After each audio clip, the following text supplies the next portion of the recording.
Y ya son las 8:33 de la mañana. Saludo a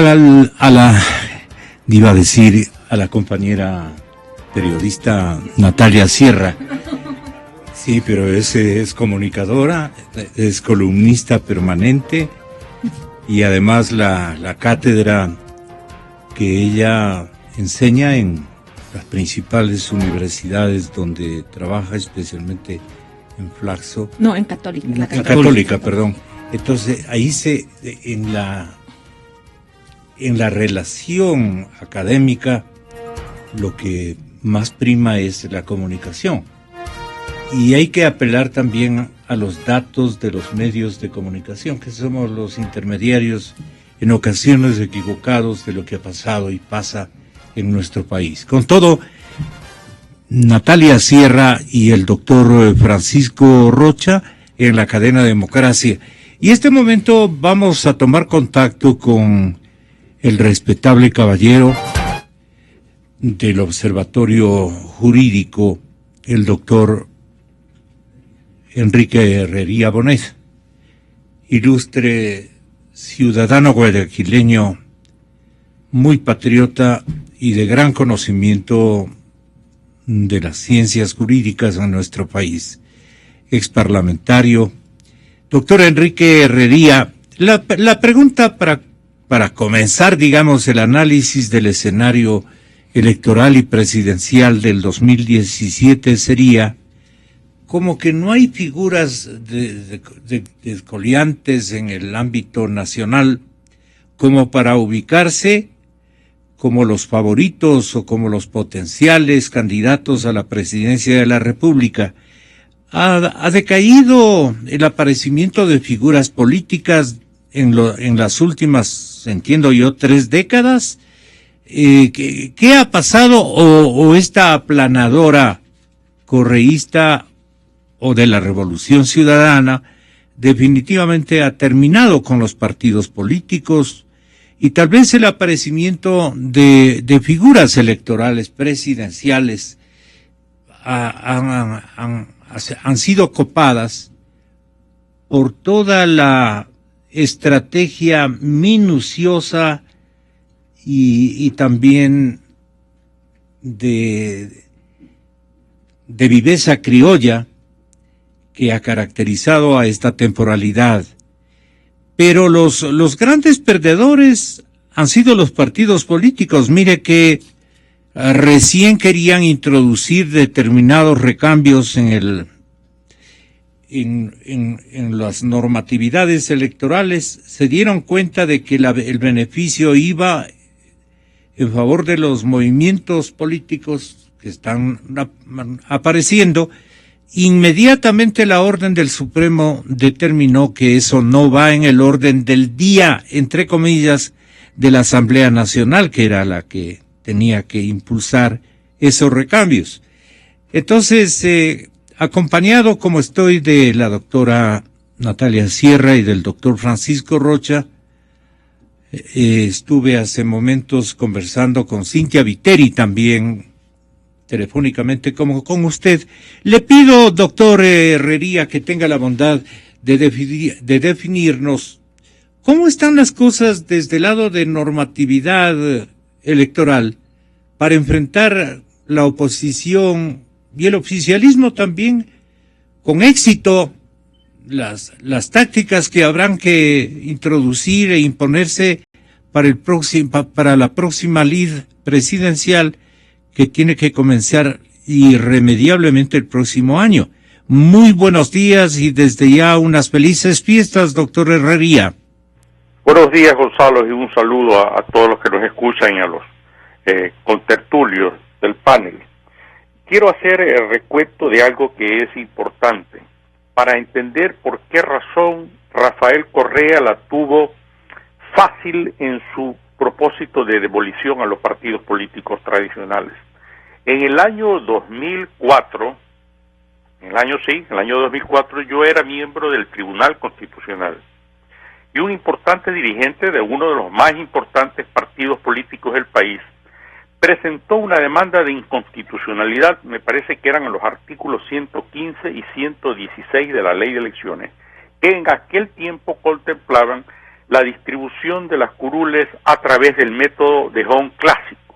Ese método de Hong clásico permitía la participación de las minorías en los procesos electorales, que salgan triunfadores las minorías, lo cual obedecía a un principio fundamental en democracia del pluralismo que debe existir no solamente en la sociedad, sino también en sus órganos de representación. Lamentablemente, esa demanda de inconstitucionalidad fue acogida con mi voto en contra. ¿Cuál fue la consecuencia? Que dos importantes partidos políticos, como el Social Cristiano y la Izquierda Democrática, aumentaron su capacidad de participación en los cabildos de las ciudades más pobladas del Ecuador, como Quito y Guayaquil, pero crearon una reacción adversa en importantes sectores de opinión, porque se estaba consolidando proyectos políticos hegemónicos en las dos ciudades importantes, desatendiendo el sentir nacional y la indispensable existencia de minorías en estos organismos seccionales, lo cual también devino después en esa misma representación en organismos parlamentarios, en el Parlamento Nacional. Ahora, con Rafael Correa se ha vuelto a la misma práctica, un sistema electoral absolutamente desproporcionado, en el cual, con una mayoría simple, se lleva el partido ganador casi el 80% de la representación parlamentaria. Entonces estamos viendo que esa práctica equivocada de los partidos tradicionales ahora ha sido reproducida y de mayor forma por Rafael Correa. Ha acumulado todos los errores de la partidocracia y se ha convertido en un disciplinado seguidor de esas prácticas que fueron cuestionadas por amplios sectores ciudadanos en el Ecuador. En consecuencia, ahora lo que tenemos nosotros que reproducir es la vuelta a la moralidad pública.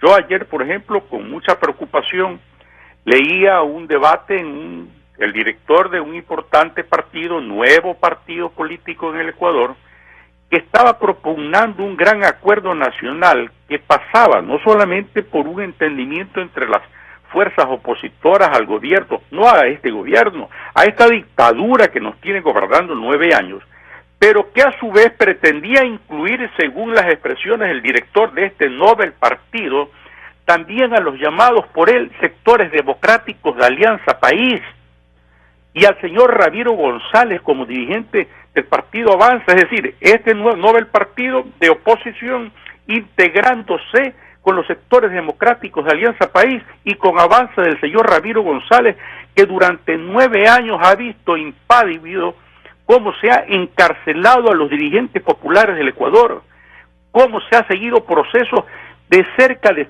300 causas contra los dirigentes indígenas del país, cómo se ha masacrado a estudiantes en las calles y se los ha encarcelado, cómo ha imputado y fueron encarcelados los 10 del Uncoto, los del Central Técnico, los que rompieron una mampara de vidrio en el canal del Estado, cómo se ha podido constituir un poder hegemónico desde la función ejecutiva que controla la justicia ordinaria y constitucional, convirtiendo estas instituciones públicas en ariete para demoler no solamente la institucionalidad, sino apresar a los periodistas, intimidar a los periodistas, una ley orgánica de comunicación que, salvo excepciones como la suya, Gonzalo, Radio Democracia y otros importantes medios de comunicación, han continuado resistiendo frente al embate de la dictadura. Y este Nobel dirigente del Nobel partido político dice que hay que hacer un gran frente de unidad en el cual se incluya a Ramiro González de Avanza y también a los sectores democráticos de Alianza País, que yo no los conozco porque son todos estos sectores de Alianza País que han obedecido, inclinando la cabeza a cada orden del presidente de la República. En consecuencia, lo que tenemos que hacer aquí es propugnar un proyecto de gobierno que desde la democracia confronte a la tiranía de Correa, desde la transparencia confronte la corrupción del gobierno de Correa, que desde la economía de mercado posibilite bienestar para los ecuatorianos contra este estatismo, que imponga sobriedad austeridad en el manejo de la cosa pública, contra esta desaforada concupiscencia que está impregnada en el gobierno del señor Rafael Correa, donde estos señores utilizan los recursos del Estado para vivir como jeques árabes después de haber tenido una vida sin trabajo y además en muchos casos de una extrema pobreza y ahora convertidos en millonarios. Bueno, eso es lo que hay que combatir, eso es lo que se debe discutir en el Ecuador, no bobadas como decir que integremos a los sectores democráticos de Alianza País en un gran frente de oposición a Correa, en el que también estén los sectores democráticos de Alianza País, por favor. Sí, y así la familia quiteña, especialmente la sociedad capitalina, está criticando, ¿no?, actitudes que más bien han sido de dar espaldas a la tragedia nacional, al abuso, al autoritarismo, el cerrarse la boca, y luego aparecen por ahí por las filas donde recogen firmas, aparecen y dicen, aquí estamos, desde hace rato estábamos a favor y en contra, no digo de quién, tanto el a favor y el en contra. Sí, eso es, no es tolerante, por ponerlo en esos términos, ¿no? No es tolerante, no puede ser que una vez más nos dejemos marear por gente que ha convivido, ha desayunado, almorzado y cenado con esta especie de dictadura que está en pleno vigor, y ahora está reclamando un puesto en la acción opositora. Y están muchos con el descaro incluso de fundar partidos políticos o movimientos políticos, cuando no dijeron nada, absolutamente una lágrima echaron a rodar frente a tanta grotesca forma de conducir una administración tan radicalmente ofensiva contra quienes pensamos diferente. Bueno, esto pondrá el pueblo que dice tener sabiduría, yo no creo mucho en aquello. El pueblo ecuatoriano siempre se equivoca. El pueblo ecuatoriano reacciona ya cuando las cosas realmente lo han afectado de una manera dramáticamente negativa. Y entonces Francisco, yo quisiera, Natalia, especialmente doctora Sierra, usted, que le diga a la ciudadanía quiénes realmente no deben ser los escogidos para crear una nueva instancia de gobernabilidad democrática y de buenas relaciones entre los ciudadanos, con nuestra manera de ser por delante, con nuestra idiosincrasia, con lo que hemos sido siempre, y sin estas odiosidades tan terribles, doctora Sierra. La polarización es realmente una obra de los que les interesa mantener ese statu quo. No sé qué opina usted. Buenos días, Gonzalo. Buenos días, Francisco. Al doctor de Guayaquil, gracias por la invitación. Yo primero quiero... al doctor Enrique Herrería. Primero quiero manifestar así públicamente mi indignación por lo que está sucediendo ya con los medios de comunicación y específicamente con este medio, Gonzalo, que ni siquiera está ya en el registro oficial, ya comienzan a ver las reacciones violentas del gobierno. Entonces eso, expresarle mi solidaridad por lo que está pasando la radiodemocracia. Y bueno, voy a plantear un panorama un poquito más amplio para ubicar su pregunta. Muchas gracias. Yo considero que nosotros estamos ya viviendo una crisis no solo económica, sino una crisis política, o una crisis ideológica y una crisis, yo diría, jurídica y ética, ¿no? Y que es a esto a lo que tenemos que enfrentar y tratar de resolver como sociedad. Mire, ya se ha dicho mucho, se ha hecho muchos análisis. Económicamente acaba de estar el economista Valencia haciendo, digamos, su análisis del panorama tan complejo y difícil que nos va a tocar vivir y ya estamos viviendo económicamente. A nivel político, el doctor Herrería ya lo ha dicho, es decir, aquí se han hecho toda una normativa con beneficio de inventario para Alianza País, es decir, políticamente es algo que está llevándonos a una desinstitucionalización gravísima, ¿sí? Que no es el tema de las instituciones, sino los acuerdos básicos de una sociedad para poder vivir en armonía, ¿no? En armonía y con evitar violencia. A nivel ideológico hay una confusión, ¿sí? Que nos ha metido este gobierno impresionante, que genera obviamente angustia y genera desorden en la sociedad.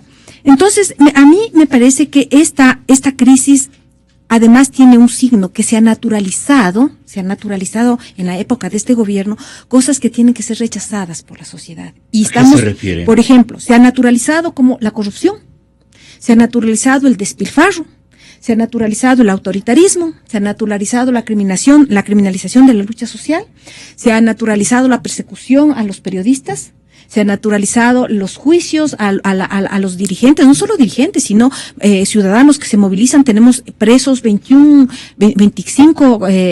compañeros y compañeras presas por las últimas movilizaciones. Es decir, este gobierno lo que ha hecho es naturalizar un patrón de poder autoritario. Y creo que más allá de las elecciones, ya voy a ir al tema de las elecciones, más allá de las elecciones, yo creo que la sociedad debe enfrentar esta situación y trabajar para que se desnaturalice un ejercicio autoritario del poder, ¿cierto? Porque es lo que nos va a permitir reaccionar, ¿sí? Como sociedad y asumir en nuestras manos la democracia real y profunda, ¿verdad? Entonces una de estas cosas, para contestar su pregunta y para terminar, yo creo que hay que desnaturalizar el hecho de que aquí la política se coge como espacio para beneficios personales y grupales y corporativos. Prácticamente para robar. Prácticamente para, digamos, sí, yo diría robar y buscar posiciones que no se tienen por otras vías, ¿no es cierto?, que podrían ser las vías loables. Entonces yo creo que una de las primeras cosas que hay que hacer es que no se puede permitir que en estos acuerdos nacionales que se quiere impulsar, de repente estén figuras, grupos, no solo de esta época, sino del pasado también. Porque de ahí viene el cliché del gobierno, lo que quieren es regresar al pasado. No queremos regresar al pasado. Y justamente no queremos aquellas personas que estuvieron en el pasado y que causaron problemas, que nos metieron en situaciones complejas al país, pero que ahora el mismo gobierno los trae para que asesoren la economía, como es el caso del señor Rajik. Es decir, no queremos que en este acuerdo nacional estén las personas... ¿En qué condición su lectura abona en que el doctor Alberto Dajid, Alberto Dajid, ha venido en ayuda estratégica del régimen? Bueno, está claro, ¿no? Primero ¿Para qué le sirve al gobierno el discurso del economista Dajid? Yo creo que le sirve para legitimar políticas de corte neoliberal que ya ha venido ejecutando el gobierno, sí, desde antes. Y más ahora, ¿no es cierto?, que está enfrentando una crisis económica en la que tiene mucho que ver la irresponsabilidad económica del gobierno, ¿sí? No solo el tema internacional, y entonces le trae, ahora ya habla de unos timbres cambiarios, ¿no es cierto?, que ya quiere acoger el gobierno, y tiene la misma lógica con el señor Dajid que tiene con el Fondo Monetario Internacional. O sea, no es como una especie de catador de vinos que viene... Sí. O sea, como dijo, o sea, ¿cuál es el problema con el Fondo Internacional? Nosotros no estamos cogiendo las recetas, simplemente coincidimos en los análisis técnicos, dijo, ¿no? O sea, un eufemismo así grotesco. Lo mismo pasa con el señor Dajid. Entonces yo creo que el acuerdo nacional tiene que ser de la sociedad, de los ciudadanos, todos, y con una clara distinción, ahí sí voy a decir, con una clara distinción. No se puede permitir que las personas que han contribuido a la actual crisis, y no solo en este último periodo, sino en los periodos anteriores, de repente vengan ahora como demócratas, como salvadores del país, cuando han sido los responsables de la situación en la que nos encontramos. Creo que en eso deberíamos ser firmes, y justamente hablábamos con Francisco. Con eso termino. Yo creo que cualquiera que vaya de candidato, cualquier grupo que vaya candidato, la sociedad debe exigir a todos ellos que lo primero que tiene que hacer es establecer una orden de arraigo para los funcionarios, al menos de este último gobierno, porque no van a hacer, Gonzalo, lo que siempre hacen. No van a hacer lo que siempre hacen. Ha llegado el momento, dice Gonzalo Ortiz Crespo, ha llegado el momento de que tanto las izquierdas, que hay muchas, como también la derecha moderna, dice él, se unan en un esfuerzo verdaderamente sobrenatural, diría yo, a efecto de salvar a la República del Ecuador. La cosa económicamente es muy, muy dramática y políticamente también estamos aludiendo a una sociedad dispersa por todos los costados. Esto decía Gonzalo Ortiz. Creo que es posible, primero, ganarle al correísmo. Ellos no van a poder dejar un delfín. Correa no va a poder dejar un delfín. Delfín se llamaba al sucesor del rey en Francia. En Venezuela se ha ganado al chavismo por primera ocasión. Entonces, aquí no sería difícil ganarle al correísmo. Claro, bueno, en Venezuela tuvieron que pasar 17 años y una serie de revolcones y de una oposición muy dividida hasta que al final aprendió la lección y se unió. Esta unidad en el Ecuador es difícil de construir, pero creo que se puede ir avanzando. Yo he opinado por la necesidad de una amplia unidad.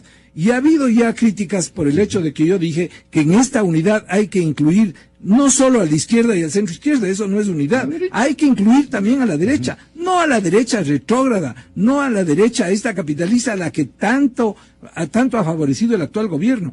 Hay que incluir a la derecha moderna, a la derecha que sea fundamentalmente democrática, porque si no es democrática no tiene por qué estar en esa coalición. En estos tiempos, ¿qué es ser fundamentalmente democrático? Fundamentalmente democrático es aceptar que la voluntad del pueblo es la que manda y no la voluntad del autócrata. Exa FM.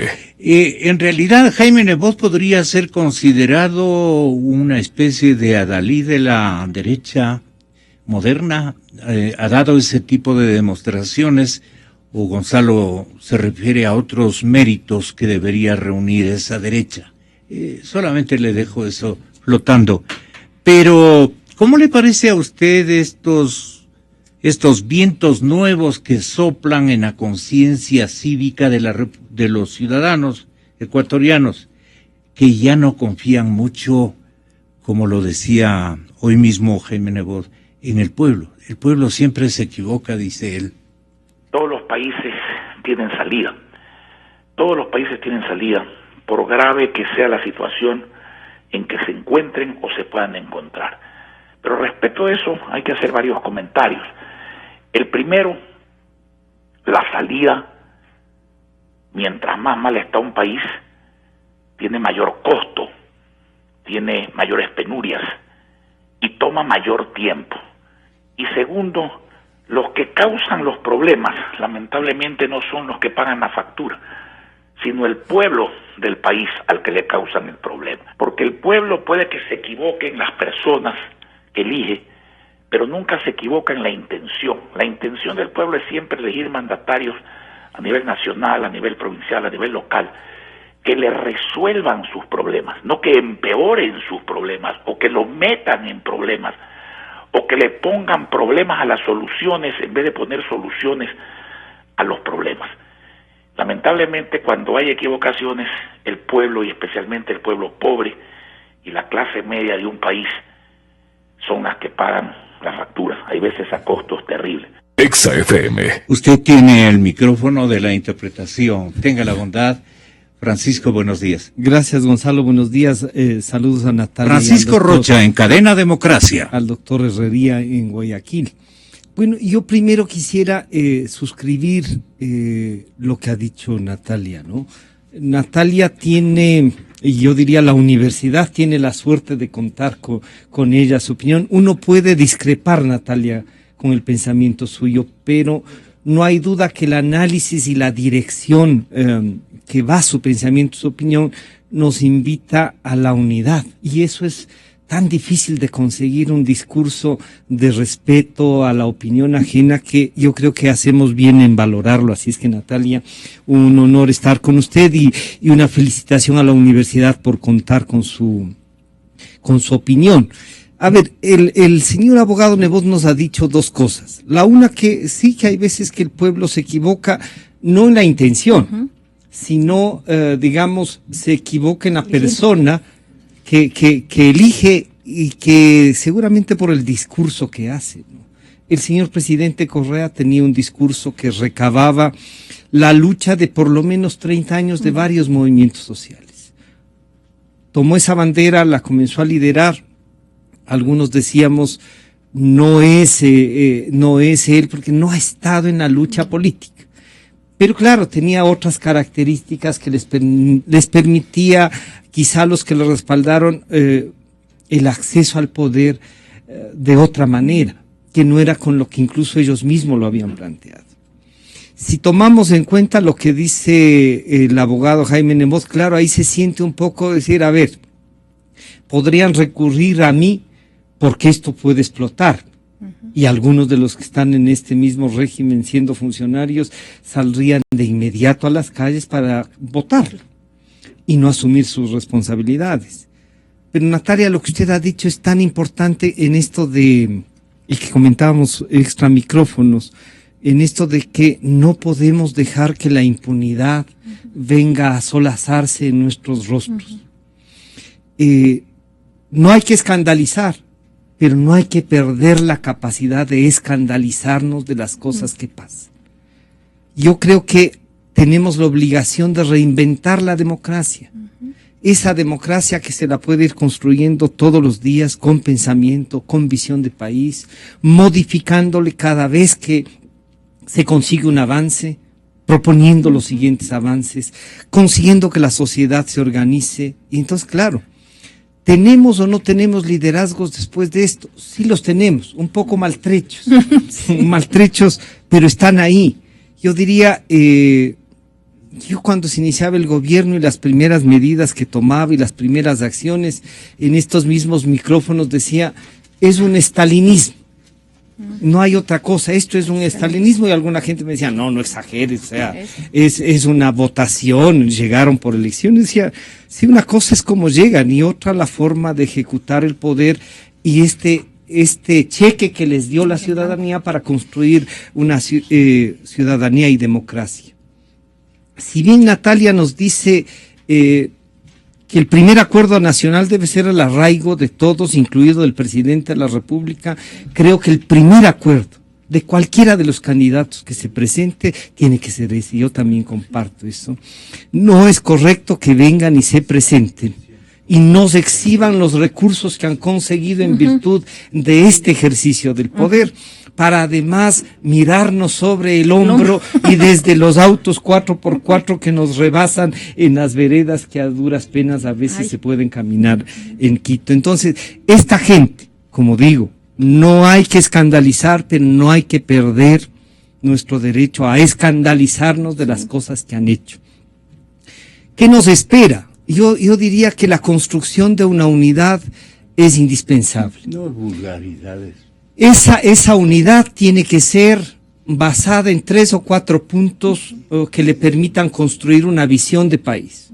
Creo que sí somos capaces los ecuatorianos de generar 4, 5 puntos básicos para llegar a un acuerdo de gobernabilidad.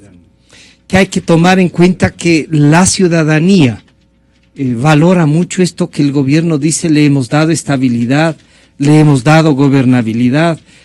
Pero ¿a qué costo, no es cierto? A costo del renunciamiento de muchas cosas.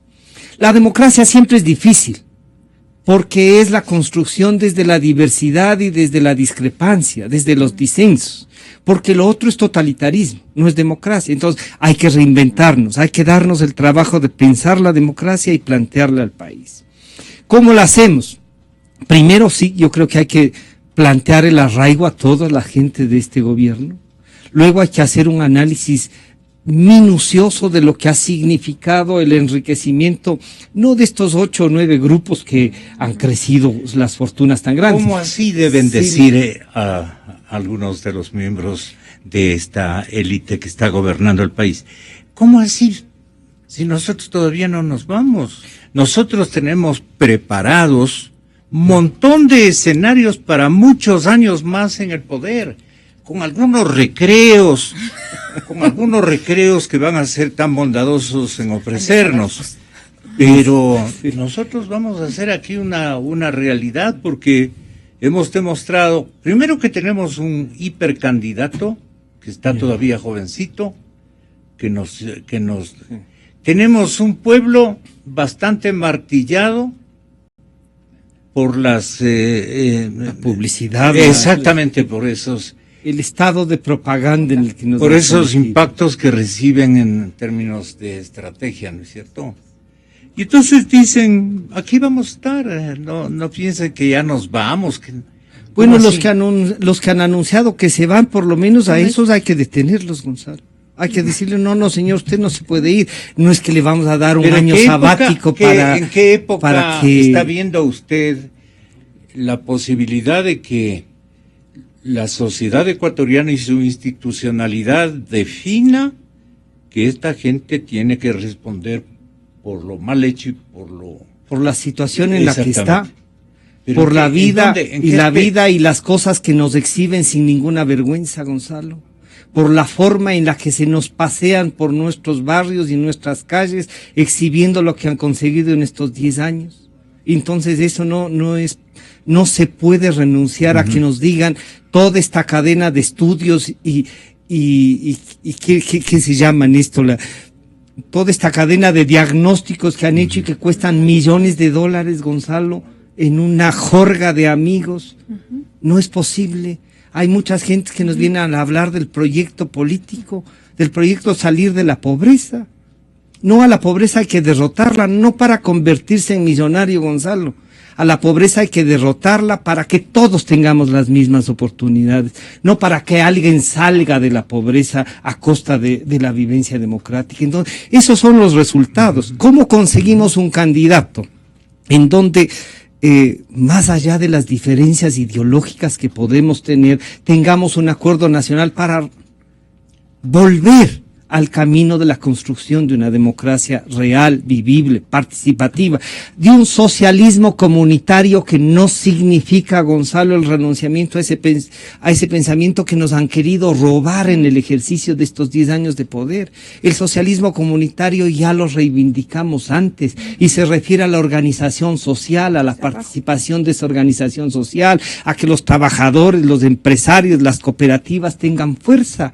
No es que nos están inventando nada, Gonzalo. Han trapeado el piso con la ideología.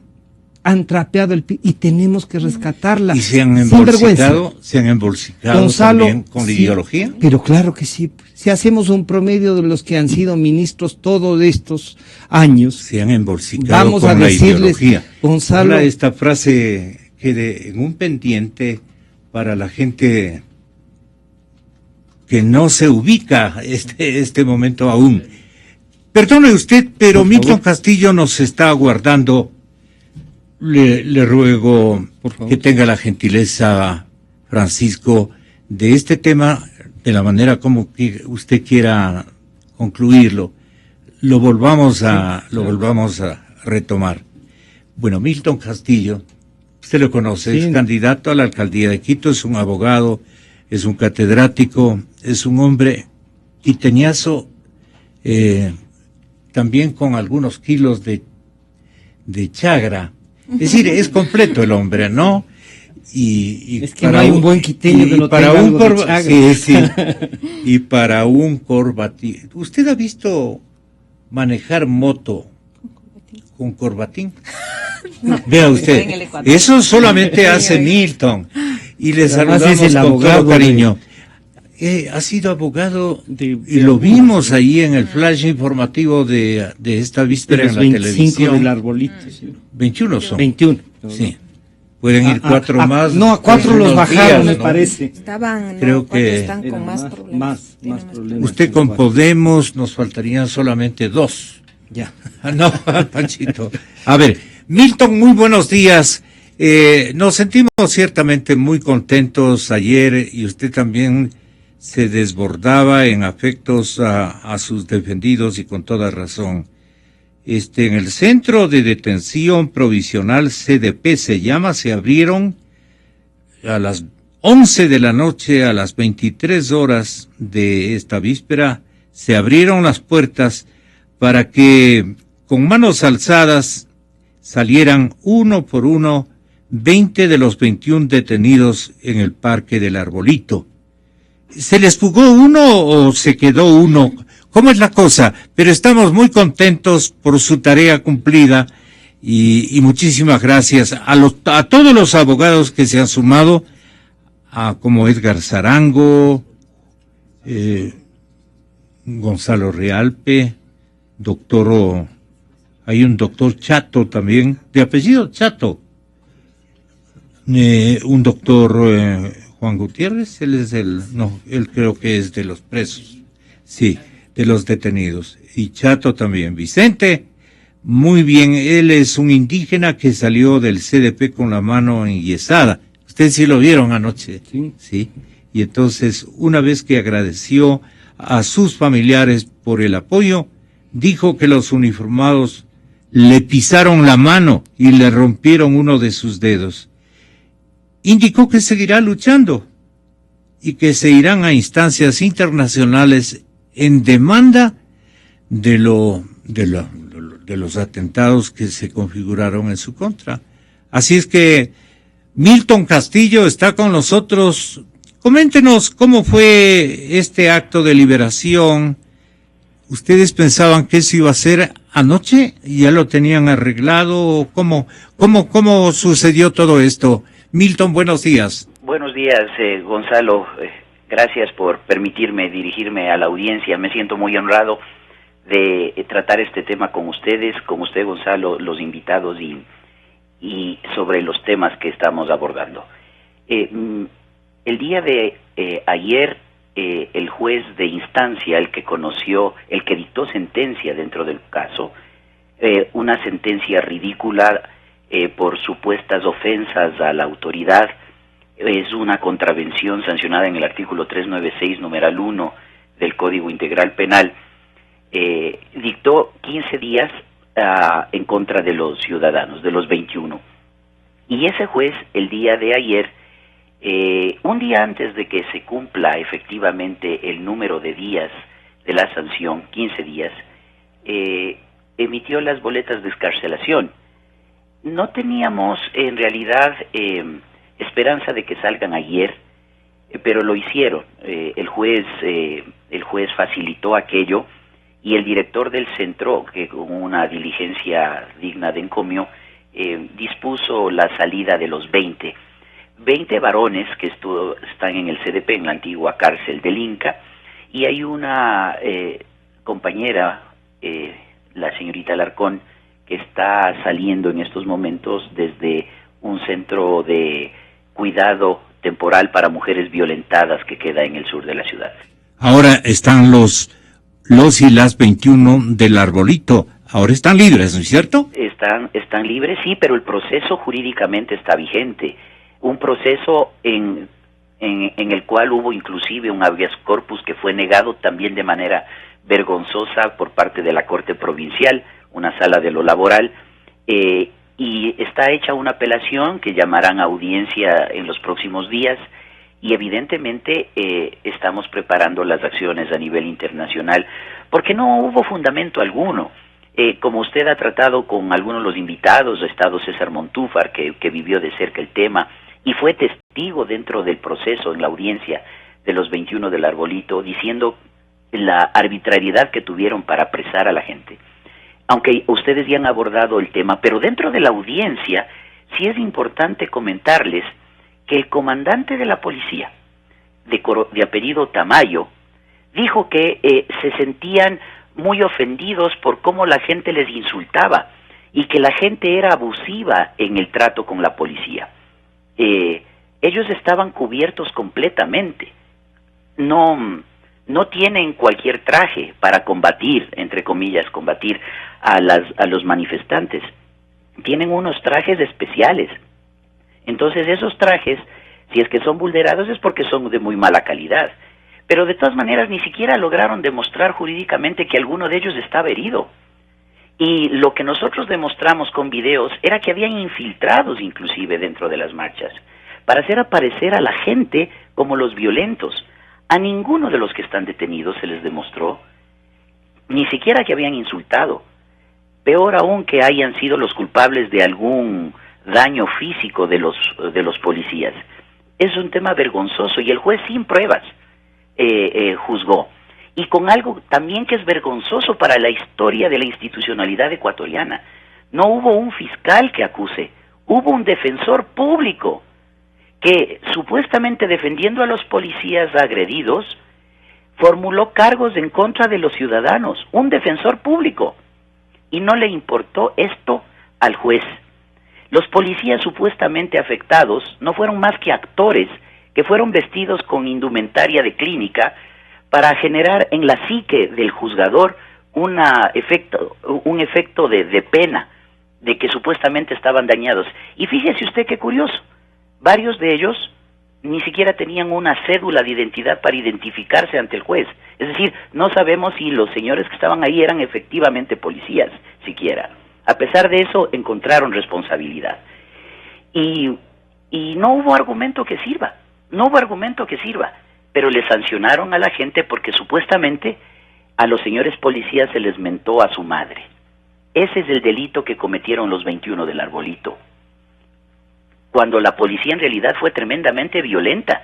Nosotros demostramos la violencia. En las redes sociales hay evidencias de cómo violentaron los policías con caballos, con motocicletas, con un trucutú que iba a altas velocidades a la gente que estaba ahí. El periodista del Comercio no está mintiendo, fue golpeado por la policía. Y yo tengo ya en mis manos el caso de una de las niñas que fue golpeada por los policías a caballo, que estaba jugando en el ejido esa tarde. Eso la policía ni el gobierno nacional tampoco, evidentemente, lo está diciendo. A esta niña, cuando le llevan al hospital Andrade Marín, se encuentran los familiares de esta niña con pesquisas, funcionarios también del Ministerio del Interior que estaban muy atentos a cómo salían los exámenes médicos de la niña y que le pedían disculpas a los papás diciendo: el señor ministro del Interior le ofrece una disculpa por lo sucedido. Eso no lo sabe el país. El Ministerio del Interior maneja a la policía a su buen criterio e invisibiliza a la gente que fue dañada por la policía, que fue golpeada por la policía, pero eso sí, lo que sí hace es victimizarse la policía porque le conviene, y sin pruebas evidentemente, pero solo en un discurso mediático, y hace ante la opinión pública quedar mal a los ciudadanos supuestamente agresores, cuando en realidad ellos son los agresores. Este tema da para mucho, licenciado, y es lo que yo les puedo comentar brevemente. Hay como inclusive rescatarlo para pieza fundamental de un gran libro, ¿no? De veras, porque no termina ahí la cosa, pues. Al siguiente día, Natalia, el señor presidente reclama a la policía el haber sido tan benignos. Y este pobre que salía anoche a la medianoche, ¿no? Es que tenía miedo que se vaya a entrar a las casas a robar alguna cosa, este grupo de 21 ciudadanos, que indistintamente fueron tomados presos para justificar una tal orden, y luego los apuros del ministro de Interiores para decir: verán, yo, chuza, no sé de dónde procedió la orden, yo no di esa orden, que puede también ser realidad, o simplemente él se excusaba porque total puede ser hasta candidato. Entonces eso también hay que respetar y escuchar. Pero lo complicado de esto es que los 21 fueron muy maltratados, muy maltratados. El señor presidente al otro día, hace 15 días, ¿no?, decía esto. Yo veo, Pepe, mucha pasividad cada vez que veo a estos desadaptados garroteando a nuestra policía. Siento que están garroteando a la patria entera. Yo no sé por qué no reacciona. Esto no se ve en ninguna parte del mundo. Anda a Bruselas, anda a París, para ver qué le pasa para un desubicado que está con una lanza atacando a los caballos policiales, a los propios policías. Anda a ver qué le pasa. Y aquí permitimos todo eso. ¿Qué está sucediendo? Que la policía estuvo presente para resguardar que no haya enfrentamiento entre los ciudadanos que estaban en los dos grupos. Porque además nosotros éramos 20 veces más. O sea, la policía los estaba protegiendo a ellos, porque querían ir a atacar la asamblea, donde nosotros tenemos miles de personas. Ellos eran, ¿cuántos? 600, 800, los mismos tirapiedras de siempre. Exa FM. Ahí no sé, parece que les llegó al clímax alguna circunstancia que le suele ocurrir al señor presidente, y lamentablemente muy con frecuencia, muy frecuentemente, ¿no? No sé qué quiso decir. Nosotros éramos, Natalia, 20. ¿cómo es que? Nosotros 600. Sí, nosotros éramos más, en definitiva es lo que quería representar. Bueno, y yo sí quiero que estas experiencias no se vuelvan a repetir. En otra ocasión pueden haber víctimas mortales. Uh-huh. ¿Quién está ordenando a la policía? ¿Y la policía qué se imagina?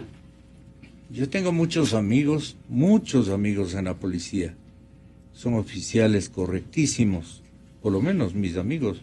No tengo que imputarles, de veras, porque conozco inclusive sus vidas y su talante, en fin, su condición socioeconómica y más que todo sus buenos ánimos y su respeto a la sociedad, etcétera.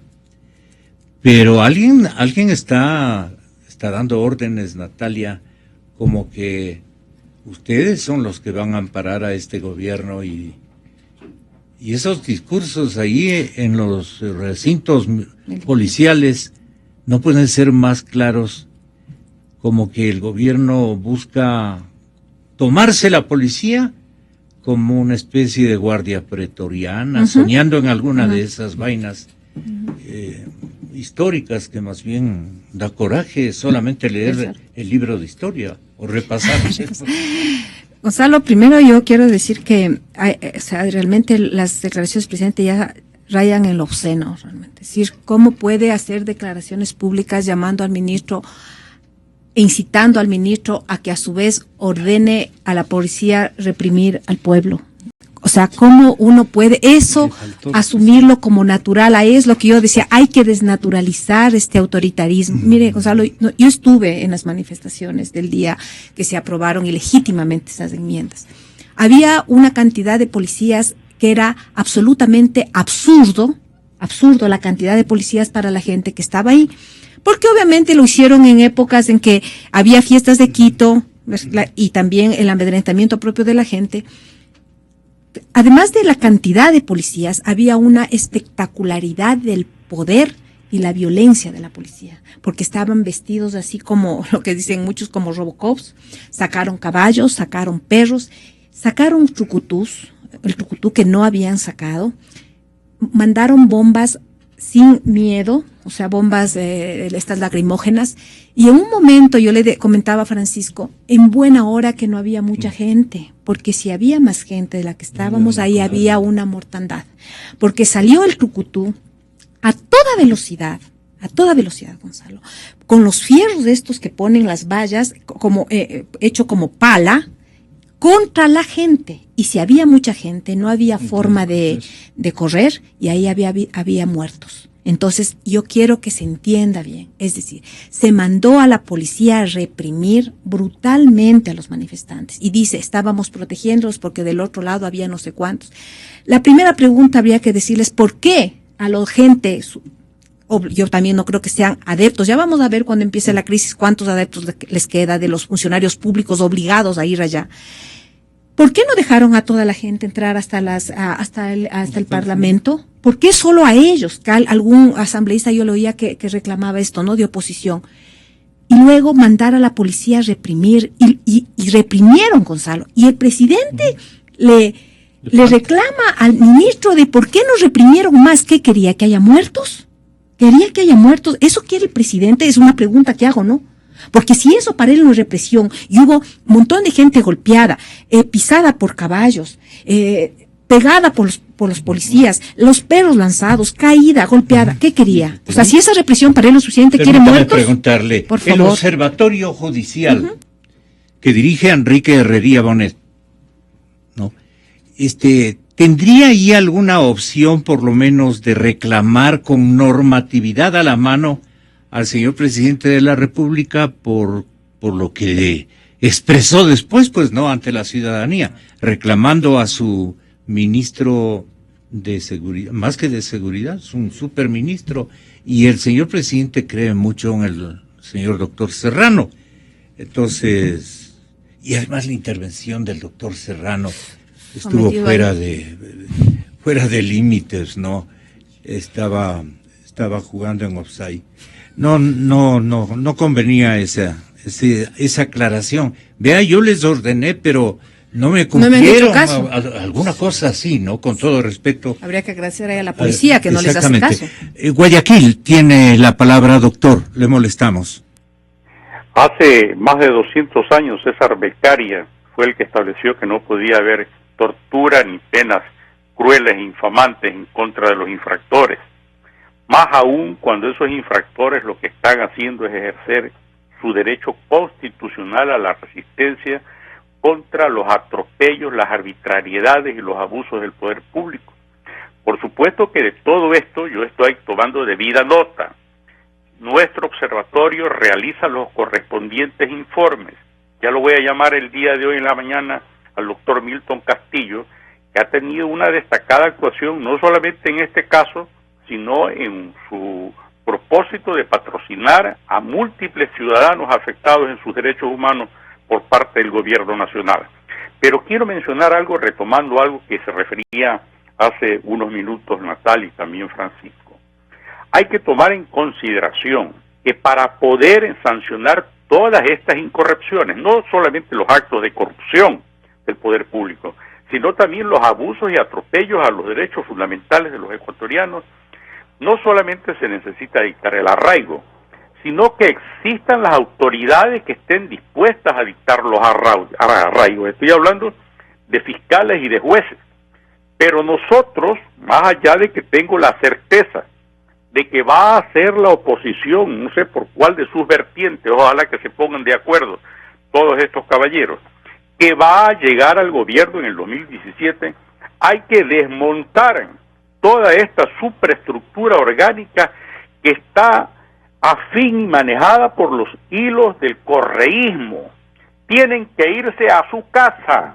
No se puede constitucionalmente conectar toda esta forma de designación bochornosa de las autoridades de control, de los organismos de control, de jueces y de fiscales, de un consejo de la judicatura que está representado por todos sus integrantes, ex altos funcionarios del gobierno, y por el doctor Gustavo Yal, secretario personal del presidente de la República, por un ministro fiscal que ha sido abogado del presidente de la República.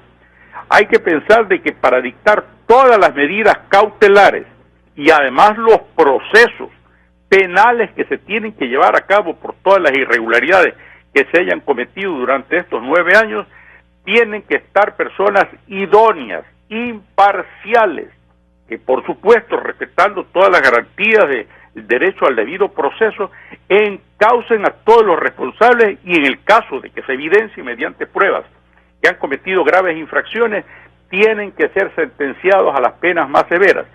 Por lo tanto, no es que debemos decir únicamente, hay que solicitar arraigo, hay que imponer arraigos, porque si nosotros queremos que los arraigos van a ser dictados por los jueces y por los fiscales correístas, nosotros estamos arando en el mar. El país exige un cambio fundamental, no solamente en la función ejecutiva, sino la despolitización, la descorreización de todos los organismos de control que no solamente sirven ahora para reprimir a los ciudadanos, para afectar nuestros derechos, para impedir la libre comunicación, para perseguir a los periodistas, sino particularmente han servido hasta ahora para garantizar impunidad para todos esos atropellos que se han cometido desde el poder del Estado. Enrique Herrería Bonet, en Cadena Democracia. Señoras y señores, agradeciendo a Pancho, y le pedimos un favor adicional que ya mismo lo enteramos a la ciudadanía. A ver si nos ayuda, nos quedamos aquí a conversar respecto a que el IES ha bajado en un monto de 234.5 millones, perdonen que lea así, 234.5 millones la compra de fármacos para los años 2015, que ya se terminan, hasta el 2016. Entonces, en vísperas seguramente de las elecciones o de posesión del nuevo presidente, imagínense ustedes la cantidad de medicinas que van a hacer falta. Ya lo hemos estado viendo a la población afiliada. Entonces, de eso vamos a hablar con Juanita Ramos, con Alberto Narváez, el presidente de la Federación de Médicos, y con Renato Carló, el gerente de Laboratorios Cronos. Lo ideal sería que hablen los otros intervinientes en estas jornadas de esas operaciones, donde dice, a ver, ¿quién puede traernos tantos miles de dosis de insulina, por decir algo, ¿no? Entonces salen por lo menos, deberían salir por lo menos unos 10 ofertantes, me imagino, pues no. Y de esos 10 ofertantes se someten a una recalificación y todo perfecto, transparente, conveniente para el interés de los beneficiarios de estas medicinas. Pero no es así. Ya los insulinas ya vienen ya de ustedes va a ser insulina y usted va a ser ácido acetil salicílico. Algo.